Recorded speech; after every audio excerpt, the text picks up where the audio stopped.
Olá pessoal, estamos mais uma semana do nosso podcast Confecção que Dá Certo. Eu, Romildo Pereira, junto com Érico Freire. Olá, ouvinte CBN, mais uma semana de muito conhecimento. Então, como é a nossa proposta aqui do nosso podcast, com o apoio da Nacional Texto, né, que é o apoiador desse nosso programa, que é o Confecção que Dá Certo, trazemos realmente sempre algum assunto bastante relevante no polo de confecção do Agreste. Hoje nós estamos com um assunto que vai realmente tirar muita dúvida, gente. A gente está, depois da reforma tributária, eu acho que esse foi o assunto mais comentado, que está na mente de todos os empresários, que é a questão da NR1, né? A lei NR1 vai entrar em vigor, e sobre o diagnóstico psicossocial, né? A gente precisa ter um acompanhamento psicólogo, então nós temos hoje aqui uma pessoa bastante renomada, doutora Rafaela Florencio. Seja muito Seja bem-vinda. bem-vinda. Obrigada, né? É um prazer estar aqui com vocês no programa e vamos falar sobre esse assunto que é tão importante, que está em alta e tirar todas as dúvidas. Então, como eu falei assim já no início, que é uma pessoa, é a doutora Rafaela Florencio, ela já é especialista, já é uma pesquisadora da NR1, já trabalha com essa lei já. E, além disso, além de psicóloga, ela é psicóloga organizacional, né, com atuação de 17 anos, especialista em neuropsicologia, saúde mental, intervenção psicossocial, analista comportamental, consultora estratégica, na implantação da nova NR1, com forte atuação em cultura, liderança e saúde mental corporativa, gente. Olha, é bastante coisa. Completa. Então, vamos ficar bem, assim, eu espero contar com a nossa audiência de toda semana, porque o assunto realmente é bastante relevante, eu acho que não vai dar, um podcast não vai dar. E é algo, Romildo, que nossos confeccionistas estão buscando, porque as informações são diversas, mas na forma de aplicar no dia a dia, muitos têm dúvida. Então é muito importante o podcast de hoje para tirar essa dúvida de forma simples, para que todos consigam executar e procurar ajuda caso não consiga. Exato. Primeiramente, para nós começarmos, eu queria que a senhora nos falasse aí um pouco, assim, o que é essa NR1? Essa lei que todo mundo está falando tanto. Eu sei, através de informações que a senhora me passou, que é como se fosse a mãe de todas as NRs, né? Mas eu queria que a senhora explicasse o porquê agora esse assunto está tão relevante. Não é nem no polo de confecção, mas assim, em todo esse segmento empresarial. Todo segmento, né? Então, o que é que aconteceu? A NR1 ela já existe há muitos anos, ela é a norma-mãe, a gente tem aí mais de 30 normas que regulamentam a saúde e a segurança no trabalho. E o que é que aconteceu que agora todo mundo fala em NR1? Os riscos psicossociais, eles agora são obrigatórios. Eles passam a ser obrigatórios e foram incluídos dentro da NR1. Então, a partir de maio, né, todas as empresas, independente do segmento, terão... número de funcionários. E de números de funcionários, a partir de um funcionário. Ela vai ter que mapear esse risco e incluir esse risco no seu PGR. Então, agora passa a ser obrigatório. Como faltam 90 dias, né, o assunto agora chegou no auge do que é falado. E precisa, sim, todo mundo entender como é que vai fazer para poder cumprir e estar legalmente de acordo com o que manda a nova norma. Não a nova norma, mas as novas exigências da norma. A norma já existe. Já existe. Só que essa questão do psicossocial ela foi agregada a essa mesma norma, que hoje vai regulamentar e vai ser obrigado das empresas. Tem data já, assim, é maio, mas tem alguma data já específica? Não, eu sei que é em maio. Em maio começa. Né? Acho que 26 de maio, por aí, começa a nova norma. Importante estar todo mundo preparado. A senhora falou do PGR. A senhora podia explicar o que é esse PGR? É o Programa de Gerenciamento de Risco que toda empresa tem. A NR1, ela já verifica os riscos biológicos, físicos e químicos, e agora precisa ser incluído o risco psicossocial. Todos esses riscos são incluídos dentro do PGR, que é o Programa de Gerenciamento de Risco da empresa. Quer dizer que aquele que a gente tem, os EPIs, por exemplo, que é um programa de risco, né? Os EPIs dentro da empresa, que já é obedecido e as empresas já têm essa regulamentação. Aí, junto com os EPIs, vai ter agora o psicossocial, que agora, é sim, a saúde mental dos funcionários. Então, o empresário ele era obrigado a cuidar do risco físico, químico e biológico, e agora ele vai ser obrigado a mapear, avaliar e gerenciar os riscos psicossociais. Então, não é só eu fazer uma pesquisa, identifiquei e atualizei a norma, não. O Ministério do Trabalho exige, você precisa identificar, avaliar e gerenciar de forma contínua esses riscos. Só assim você vai estar cuidando da saúde mental e atendendo a norma. E esse trabalho é feito é necessário um psicólogo dentro da empresa para isso, ou o próprio RH? Eu acho que com essa NRO vai ser obrigado a ter realmente um RH, o recurso humano dentro da empresa. Não é isso? Eu não posso dizer que é obrigada a ter o recurso humanos, que a gente tem empresa de vários segmentos e de vários tamanhos. E nem é obrigada a ter um psicólogo, porque o Ministério do Trabalho ele não determinou qual profissional seria específico para calcular esse risco, né, para mapear esse risco. Qualquer profissional qualificado pode mapear o risco, gerenciar o risco e cuidar do risco. Né? Mas quando a gente fala em psicossocial, se leva muito para o psicólogo, mas qualquer profissional habilitado pode e deve fazer esse trabalho. Certo. Entende? Mas vão ter assim, normas e diretrizes do Ministério do Trabalho para que faça esse trabalho? Vai ter um tempo de adaptação ou já vai começar a partir de maio e vai ter fiscalização para isso? O período para ter iniciado era em maio de 2025. Então, a gente fala do psicossocial na NR1 desde 2024. Era para ter iniciado em 2025, e aí o governo ele deu mais um ano para as empresas se adaptarem. E esse um ano era para estar todo mundo já com tudo pronto, né? Já está aí gerenciando seus riscos. Mas como nem todo mundo fez, né? Faltam 90 dias, e aí eu acredito que não tenha mais prazo. O prazo foi dado e inicia agora em maio as fiscalizações. Certo? Mas não impede hoje da empresa já ser notificada por risco psicossocial. Por exemplo, se a empresa tiver um passivo trabalhista contra assédio moral já era previsto em passivo trabalhista, mas hoje ele entra como risco psicossocial. A gente gosta aqui muito de fazer uma avaliação prática. Imagine que aqui eu e Romildo somos 2 confeccionistas, onde temos a área de produção, com toda a equipe de produção, junto com o encarregado de produção. Tem a parte comercial, com o supervisor comercial. Imagina uma área que tem 7 setores.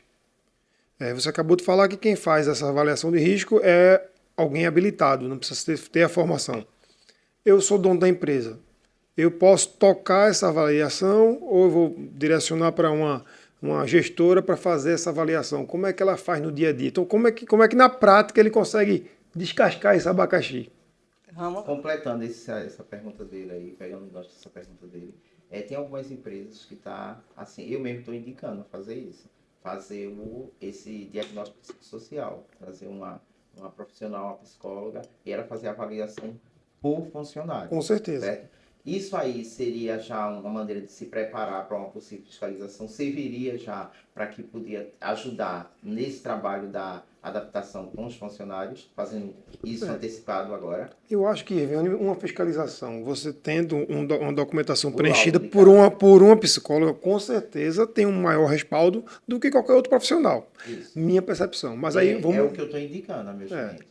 Porque assim, o profissional que fez a avaliação, ele vai ter que assinar o documento como o técnico avaliador. E aí nem sempre a pessoa do RH ela está apta para ser ali o avaliador técnico. Ele vai assumir aquele risco. Ele vai dizer que ali existe tal risco, tal risco, tal risco. Isso vai estar na mão do Ministério do Trabalho. Pode até haver a necessidade dele ser chamado em uma audiência. Então, nem todo mundo vai querer essa responsabilidade para si. Né? E aí são 2 perguntas bem diferentes. Vamos lá para a de Eric. Como é que a gente faz isso na prática? Depende do tamanho da empresa, vai mudar um pouco a metodologia a ser aplicada, tá? Mas toda a metodologia precisa levantar essas 3 questões. Identificar o risco, avaliar o risco e gerenciar esse risco. Numa empresa grande de 200 pessoas, né? Não vamos partir para uma empresa de 200 pessoas. O interessante e o indicado pelo próprio Ministério do Trabalho é que seja feito um questionário. E não é qualquer questionário. Eu não posso me juntar com o Eric e com o Romildo e fazer um questionário aqui, como a gente faz um questionário de uma pesquisa de clima, por exemplo. Precisa ser um questionário com a metodologia reconhecida. Então, até o próprio empresário, quando ele for contratar alguém, precisa verificar se essa metodologia é uma metodologia reconhecida e qualificada. Por quê? Porque a gente também vai precisar provar isso ao Ministério do Trabalho. Tá, no documento, qual foi a metodologia que eu usei. Então, eu vou fazer um questionário, eu vou levantar todos esses dados, eu vou cruzar com dados muito importantes da empresa, que muita gente não faz, mas a gente precisa cruzar com dados de rotatividade, de absenteísmo, de número de afastamento, número de afastamentos por CDF, que é a saúde mental. Enfim, é feita toda uma análise dentro da empresa para cruzar com os dados da pesquisa que foi feita. A pesquisa, ela vai ouvir dos funcionários tudo o que está acontecendo lá dentro, né, em vários vieses. É uma pesquisa que precisa ser anônima. O funcionário ele precisa ter confiança para responder. Então, às vezes, o clima lá não está bom, ele não tem confiança de responder, né, porque não confia ali no clima da empresa. Quando o profissional vem de fora, às vezes a confiança é maior, né? Vem uma psicóloga de fora, você pode confiar, pode ser sincero. Então, vamos lá, a gente mapeou o risco, né? A gente passou o questionário, a gente agora vai avaliar todos esses dados da pesquisa e os dados que foram solicitados ao empresário, ao RH, e aí sim a gente vai para a terceira fase, que é um plano de ação. Lembra que a gente tem que gerenciar o risco. A gente identificou esse risco, agora a gente vai gerenciar. Esse gerenciamento também tem que estar lá no documento, que é o plano de ação. Então, é feito um plano de ação, tá, muito bem estruturado, que case com o tratamento desses riscos. E aí, sim, fecha o documento, atualiza o PGR, e a empresa agora tem que gerenciar esse risco de forma contínua. Não é fez uma vez e guardou, é fazer de forma contínua. Entende? E outra pergunta, para ficar até mais claro para os nossos confeccionistas e empresários que estão nos assistindo, pode me citar 3 riscos para eles poderem fazer uma avaliação normal, mais comum de se encontrar nas empresas.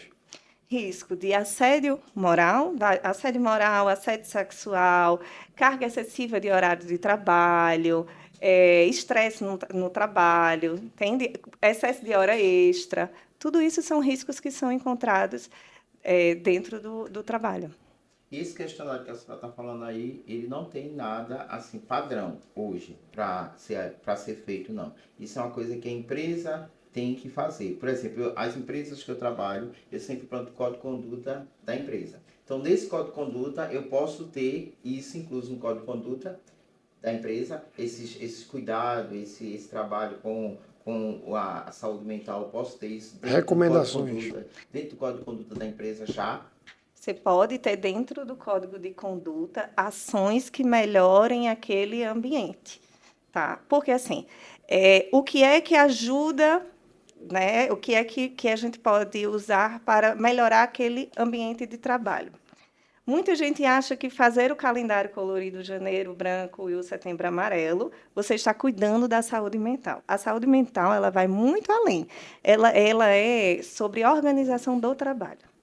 Entende? Então, eu preciso organizar aquela área de trabalho para que aquele colaborador se sinta melhor. Então, eu preciso treinar aquela liderança sobre comunicação agressiva, eu preciso saber ouvir aquele colaborador, eu preciso cuidar da atividade dele para que ele não fique sobrecarregado, para que ele não tenha um excesso de demanda, de carga horária, de demanda, para que aquele líder não seja sobrecarregado, que a gente fala muito sobre o liderado, mas falta falar sobre o líder, que muitas vezes é sobrecarregado.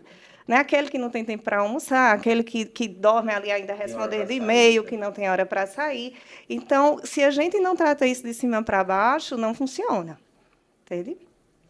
E sim, pode ter no código de conduta. Mas, e outra coisa importante que você trouxe é sobre o questionário. A gente não pode criar um questionário. De acordo com a empresa. São os questionários que já existem. Então, existem questionários. O questionário que eu uso é um questionário que vem da Dinamarca, chamado COPSOC, que ele é usado como pesquisa de risco psicossocial. Então, não é qualquer questionário. Existem questionários que são ligados à pesquisa de saúde mental. São esses questionários estruturados que devem ser utilizados, e não qualquer questionário. Até porque as respostas do questionário vão gerar várias análises. Isso. E se for perguntas que não tem um contexto direcionado, a resposta vai ser totalmente errada e eu não vou conseguir fazer um plano de ação efetivo. Exato. Questionário para avaliação do risco psicossocial não é pesquisa de clima, tá? Não é pesquisa de clima e o funcionário ele não pode ser identificado. Me diga outra coisa, a gente falou sobre a NR1, que todo mundo escuta, mas não sabe realmente o que significa. E o psicossocial? Assim, eu queria que você explicasse mais que é e por que isso, qual a influência dele em toda essa demanda da NR1.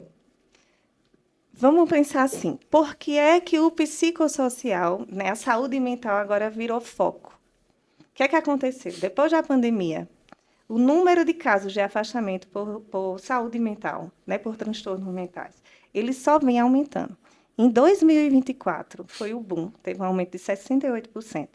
Mais de 470 mil pessoas foram afastadas por problemas de saúde mental. E em 2025, esse número ultrapassou 500.000 de pessoas afastadas por questões de saúde mental. Então, despertou no governo, né? Despertou o que é que está acontecendo. Então, vamos dividir aqui essa responsabilidade. As pessoas estão adoecendo.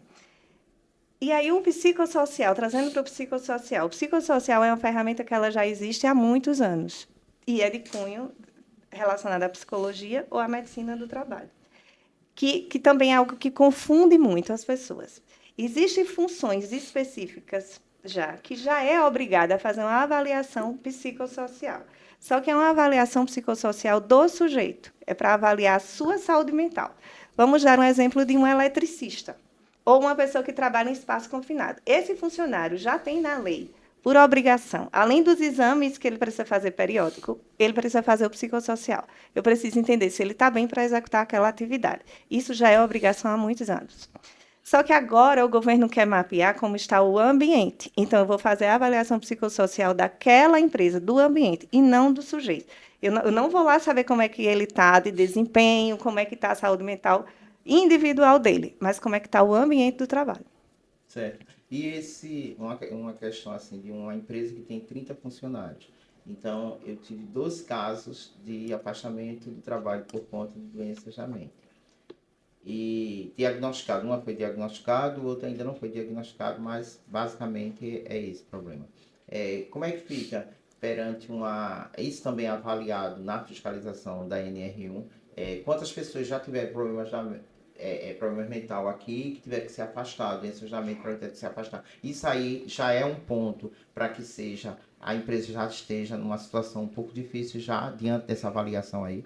O governo ele já é ciente, porque você coloca lá no E-Social esses afastamentos. Então, ele já é ciente que dentro daquela empresa existem 2 casos de afastamento por transtornos mentais. Né? Isso vai trazer uma multa para a empresa, algum problema para a empresa? Não, mas já é um gatilho de que naquela empresa pode estar acontecendo algumas coisas que vão dar riscos psicossociais. Os riscos psicossociais, a gente chama eles de risco invisível.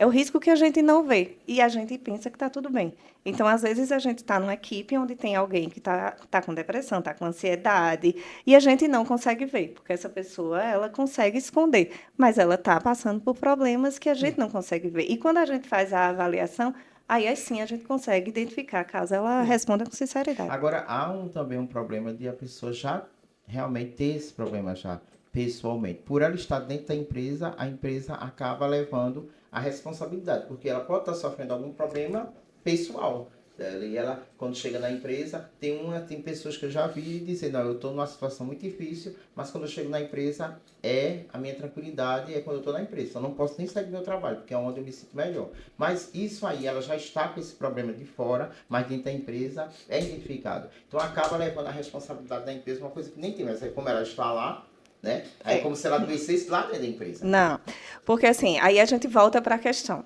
A gente não vai avaliar o indivíduo, e sim a organização. As perguntas vão estar relacionadas ao seu local de trabalho. Isso, né? É ao seu local de trabalho e não a você enquanto indivíduo, certo? Então, ela está passando por um luto, ela está passando por um divórcio, então ela está adoecendo por questões pessoais. Isso não vai prejudicar a empresa. O governo quer saber como é que ela é tratada quando ela chega lá dentro. Esse ambiente é um ambiente que acolhe, que entende, que protege enquanto saúde mental, ou ele é um ambiente que vai adoecer ainda mais essa pessoa?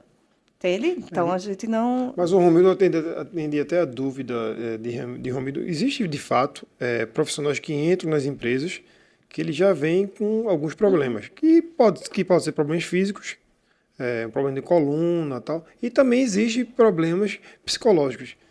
Hoje, no teste admissional, Existem algumas avaliações prévias que você faz se aquele profissional está apto a executar aquele trabalho. Eu não sei, mas com essas mudanças, como a empresa de fato vai ser responsabilizada, se tiver algum problema, ele vai ter que ter todo um plano de ação para reverter, talvez os próximos, não sei, no futuro, a admissionagem vai ter alguma avaliação extra para ver se aquele indivíduo de fato está com a saúde mental em dia ou apta a executar aquele trabalho que hoje não tem. A gente tem a saúde física, né? Porque você tem o exame admissional e o demissional. Mas tem que ser feita uma avaliação. Hoje eu acho que tem que ser feita uma avaliação. Sua percepção com relação a isso, você acha que... Né?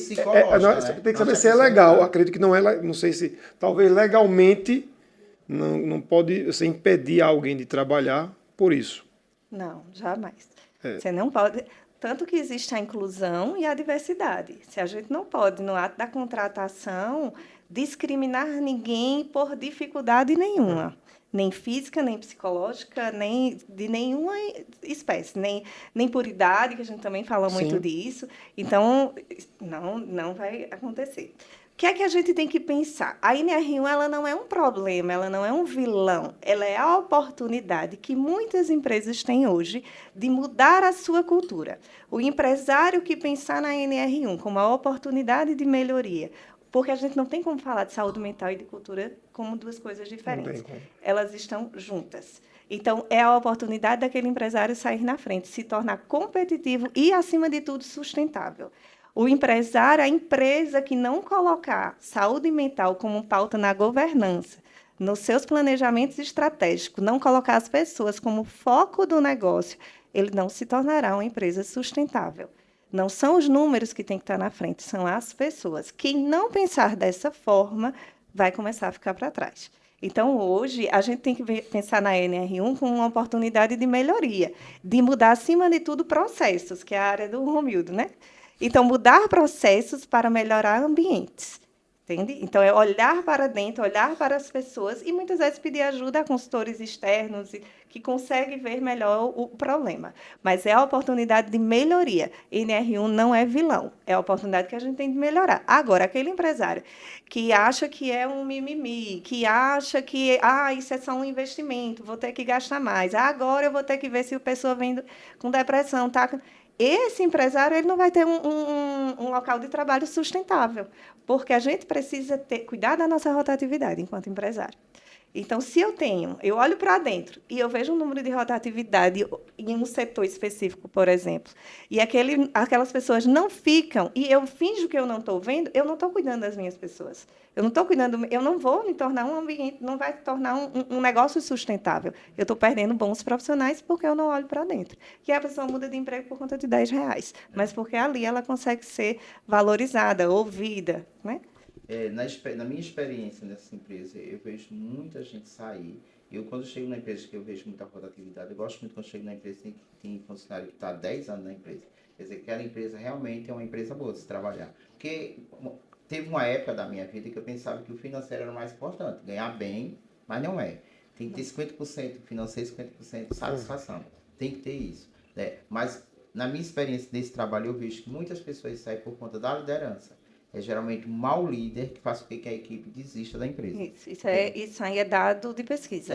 Então, o que acontece? A gente precisa ter... Eu sempre falo liderança. Eu nunca falo em chefe, eu sempre falo liderança. Então, a gente precisa ter o líder certo. Precisa ter as pessoas ali liderando. Tem exemplo de empresa que eu cheguei a dizer, não, eu quero um gerente geral. Você não precisa de um gerente geral. Você precisa de um gerente de produção. Gerente geral é você que é dono, está aqui todos os dias. Então, vamos tratar uma pessoa. Essa pessoa se tornou gerente de produção e hoje ele é gerente geral. Então, assim, sabe tratar com um funcionário. Eu sempre digo, eu costumo dizer a meus clientes, olha, uma pessoa que não entende de gente não pode ter empresa. Porque a gente monta um negócio para pessoas. Porque cliente é gente, funcionário é gente, fornecedor é gente. Se você não entende de gente, você não vai conseguir ir muito longe. Principalmente agora, né? Então, eu tenho essa preocupação. Eu sempre escuto os funcionários. Eu faço isso, a escutativa com todos os setores. A primeira coisa que eu faço, chego na empresa para saber os problemas que tem. Porque muitas vezes o próprio dono não sabe. Os funcionários sabem, não tem a oportunidade de falar com o dono, ou não tem a escuta ativa. Então, eu faço isso aí para escutar as pessoas. Porque você tem que levar em consideração a quantidade de gente falando do mesmo problema. Então, realmente tem que ser resolvido. Então, eu sempre faço esse trabalho. Mas eu queria que a senhora falasse, como a gente está falando tanto desse negócio de risco, queria que a senhora já falou, mas eu queria que a senhora assim, falasse, frisasse mais tipos de riscos que essa falta de cuidado, essa falta de mentalidade com o cuidado com o funcionário pode causar. Assim, os mais frequentes na sua experiência. O estresse, a carga excessiva de trabalho, como é que a gente chama? A cobrança. Não, Comunicação. assédio moral, o assédio sexual. É porque a gente escuta assédio e já acha que é o sexual, mas o moral é mas muito o frequente. sexual também. Mas o moral é muito frequente. O né? moral é muito frequente. E quando a gente vai para as empresas mais do interior, né? Eu que gerenciei RH de grandes empresas de capitais do Brasil todo, quanto mais a gente vai para o interior, mais esse assédio moral, às vezes, ele porque faz parte, é comum. É falar, manda cultura, quem pode, né? é cultural, cultura. né? Manda quem pode, obedece ali. E tem que ser assim. Ameaças de demissão, né? Aquele pessoal que trabalha com medo, né? Com medo de ser demitido o tempo todo. Né? Então, essas são várias ações que fazem parte do seu dia a dia. É a falta de coleguismo. Tá? Então, a falta de colaboração, isso também é um risco. É falta de colaboração dentro da equipe, que acaba adoecendo. Uns ficam sobrecarregados, outros não. Falta de reconhecimento, falta de promoção, de reconhecimento do seu trabalho. Aquilo ali vai lhe deixando cada vez mais para baixo. Você olha para um lado, olha para o outro, às vezes não vê saída para arranjar outro emprego, e você se vê naquela situação e você começa a adoecer. Falta de metas claras. Tem gente que não sabe quem é seu líder direto.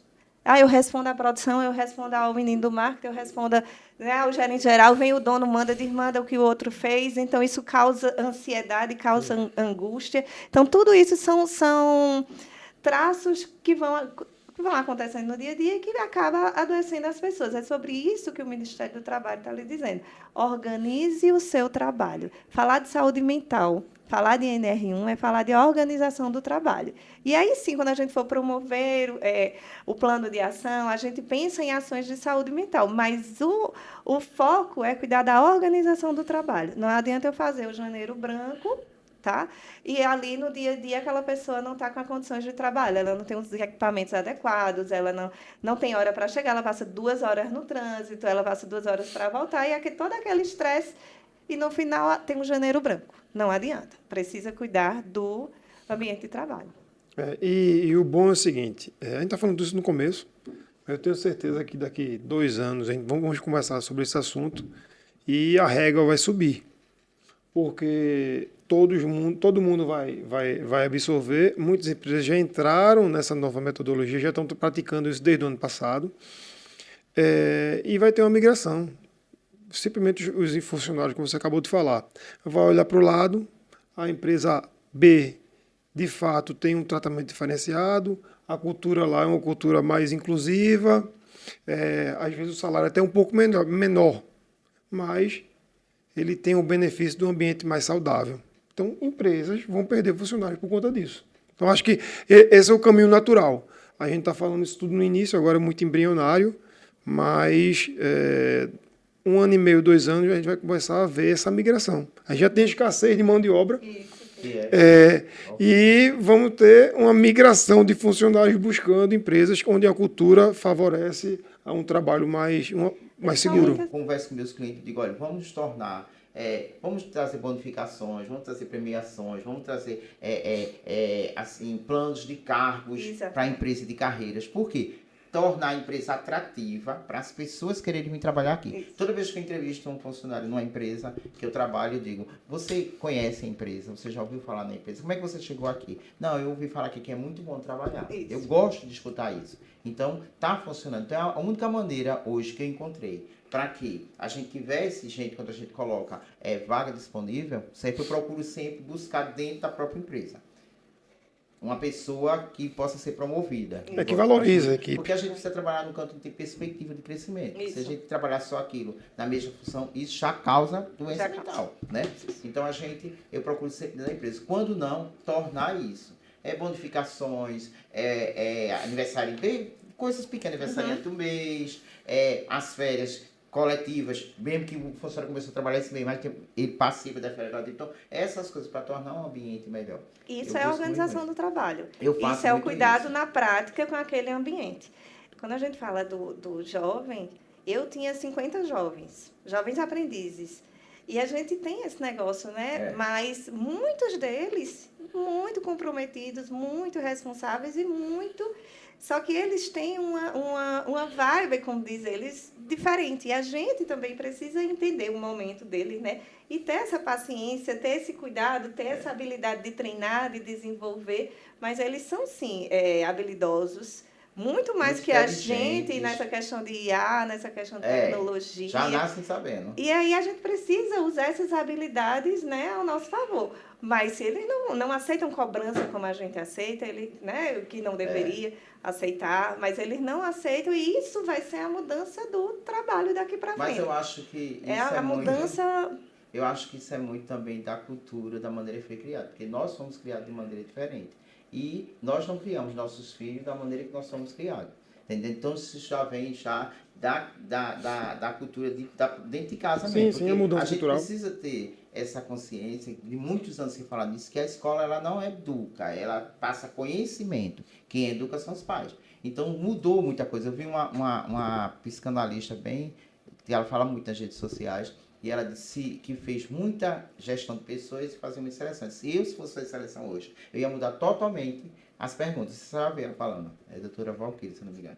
Ela disse, eu ia perguntar perguntas assim. Como é que você mora com quem? Com meus pais. Como é que você trata seus pais? Ah, coroa, que não sei o quê.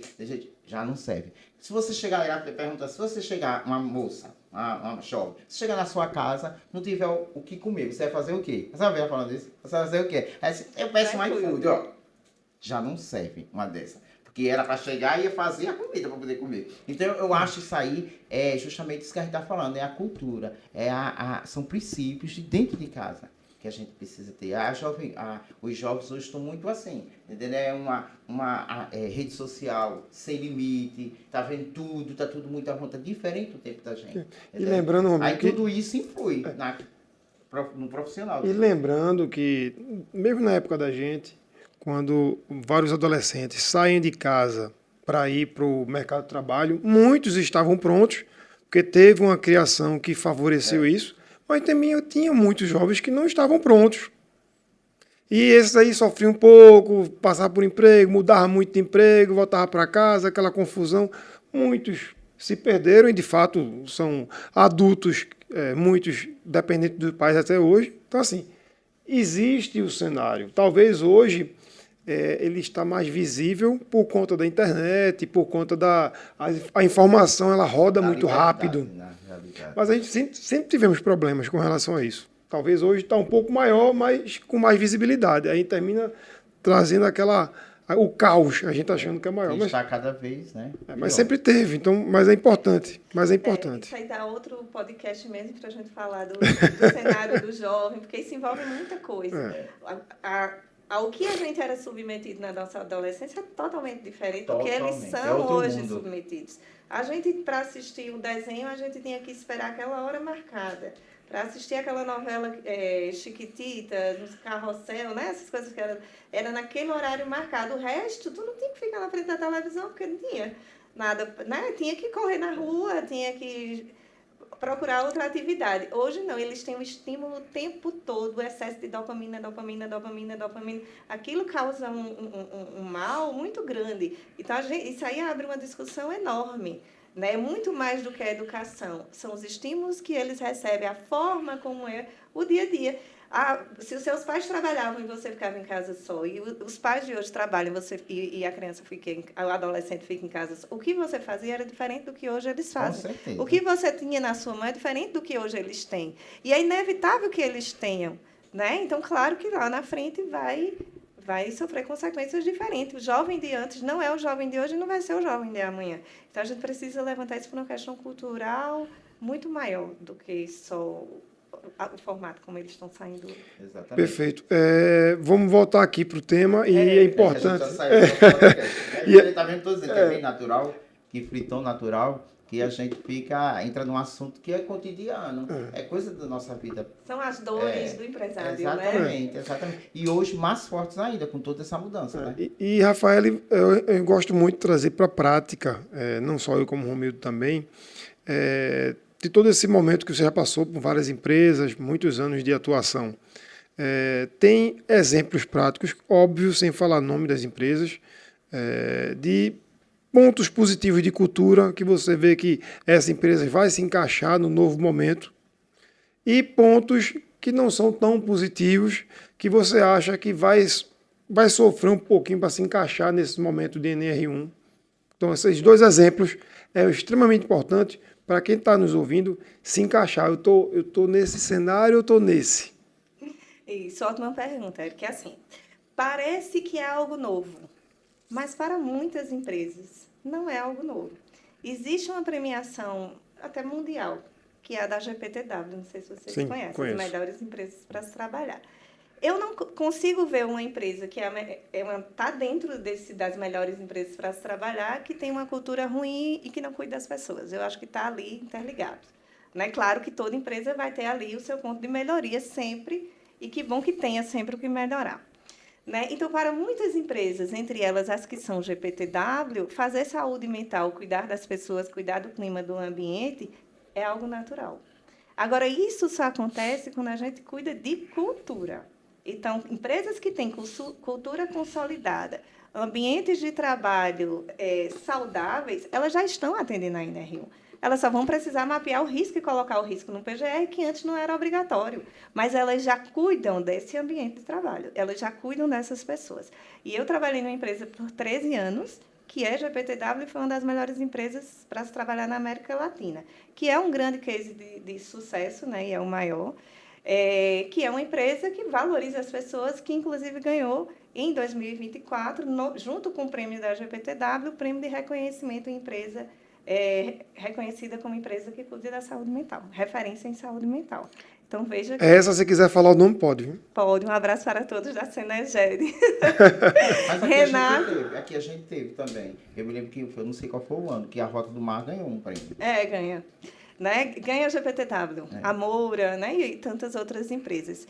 Mas a Seneged, ela tem como referência uma cultura muito forte, que vem do diretor, que vem do presidente da empresa, o Renato Felipe. Quem quiser seguir o Renato, vocês vão ver aí um grande case de sucesso. A empresa ela tem 20 anos no mercado e ele é um defensor da cultura, assim, vive em podcast, vive em palestras, onde a gente tem uma cultura, e é um segmento de alto risco, é um segmento onde as pessoas estão na rua, né, muitas vezes desligando a energia de quem está com a conta atrasada. A Seneged é uma prestadora de serviço do grupo para grandes concessionárias de energia. Então, o próprio negócio em si já é difícil. Já é difícil você manter um ambiente, uma cultura saudável com pessoas que estão na rua. Como é que eu digo que é o melhor lugar para trabalhar se a pessoa está no meio da rua? É diferente de uma fábrica, de uma indústria. Então, veja o desafio. E, mesmo assim, essa empresa consegue se consolidar nesse ranking como uma das melhores empresas para se trabalhar por estado e nacional e até na América Latina,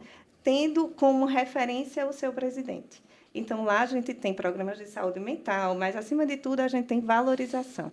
A gente tem um ambiente psicologicamente seguro, que a gente chama, onde os funcionários eles têm confiança de falar, confiança de saber o que, né, de falar o que está sentindo. Então, esse, sim, é um grande case de sucesso. E ele é possível e ele existe há muitos anos, como existe diversas empresas que já fazem isso. Por outro lado, a gente tem empresas onde empresários normalizam situações de conflito, situações de excesso de trabalho é bom, é produtividade, deixa ele trabalhar, dá mais serviço que ela aguenta, ele aguenta. Então, o empresário, o dono, o diretor, que normaliza esse tipo de situação, aí a cultura está só no papel, ela não consegue se sustentar. Cultura sustentável é aquela que vem de cima para baixo, e onde o presidente ele é referência. Gostei dos exemplos. Exatamente. Aqui a gente tem... Eu tive o prazer de trabalhar com a doutora Gabriele, né, que é uma referência, que nos indicou o seu nome, é uma referência dentro de Santa Cruz, como psicóloga ocupacional. Eu trabalhei junto com ela numa empresa que, para mim, é referência, sempre falo na Jogof, Eu tive o prazer de trabalhar 4 anos na Jogoff, junto com a doutora Gabriele, e realmente eu vi esse cuidado que a Jogoff tinha com os funcionários. Eu trabalhei lá, a gente tinha aquela questão da liderança, o poder que a liderança tinha, não podia chegar nada na diretoria sem antes passar pela liderança. Eu sofri uma situação lá assim, que meus liderados foram reivindicar algo no RH, que eu não lembro o que foi, e voltou para mim.